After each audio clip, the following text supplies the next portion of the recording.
আমার কাছে যদি জিজ্ঞেস করা হয় পৃথিবীর সর্বশ্রেষ্ঠ খাবার কি, তাহলে চোখ বন্ধ করে একটাই কথা মাথায় আসবে, যার আর কোনো তুলনা নেই। আমরা মধ্যমগ্রাম বাজার গিয়ে একেবারে বর্ষার ইলিশ কিনে এনেছি।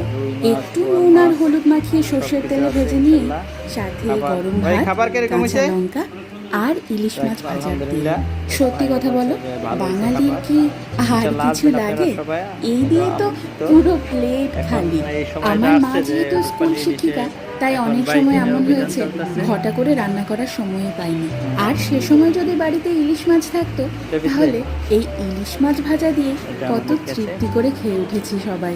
আমার এই বাড়িতে বাবা মা এসেছে, আর সেই তৃপ্তি করে খাওয়ানোর সুযোগটা এবার আমি পেয়েছি। আমার খাদ্য রসিক বাবা গরম গরম ভাত আর ইলিশ মাছ ভাজা নিয়ে বসে পড়েছে। দেখো কত মজা করে খাচ্ছে, দেখেও যেন তৃপ্তি আসছে আমার।